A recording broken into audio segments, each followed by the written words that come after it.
India का $10 trillion बनने का ड्रीम बाय 2030 फैक्ट है या फिक्शन?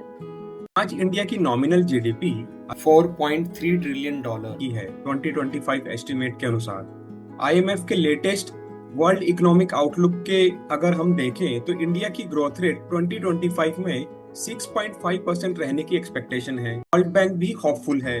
उनकी रिपोर्ट के अनुसार इंडिया 2030 तक टॉप 3 ग्लोबल इकोनॉमीज में आ सकता है। सर्वे ने हाईलाइट किया है कि जॉब क्रिएशन और स्किलिंग सबसे बड़ा चैलेंज है। हर साल 1 करोड़ से ज्यादा यंग इंडियंस वर्कफोर्स में आ रहे हैं, लेकिन फॉर्मल सेक्टर जॉब्स उतनी स्पीड से क्रिएट नहीं हो रही हैं। आईएमएफ के अनुसार अगर India land reforms, labour flexibility और लॉजिस्टिक्स इंप्रूव करे तो 2035 तक $10 ट्रिलियन अचीव हो सकता है।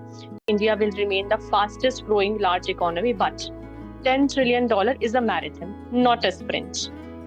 जीडीपी ग्रो हो रही है, लेकिन जॉब प्रोपोर्शनैलिटी नहीं क्रिएट हो रही। इकोनॉमिस्ट इसको जॉबलेस ग्रोथ कहते हैं। अगर हम एग्रीकल्चर स्टैग्नेशन की बात करें तो 40% वर्कफोर्स अभी भी एग्रीकल्चर में है, लेकिन उनका कंट्रीब्यूशन 15% ऑफ जीडीपी है। ट्रम्प एडमिनिस्ट्रेशन की रेस्ट्रिक्टिव ट्रेड पॉलिसीज और टाइटेंड H1B वीजा इंडिया के आईटी एक्सपोर्ट मॉडल को इम्पैक्ट कर रहे हैं। डिजिटल इकोनॉमी की तरफ देखें तो यूपीआई ने पेमेंट सिस्टम रिवोल्यूशनराइज कर दिया।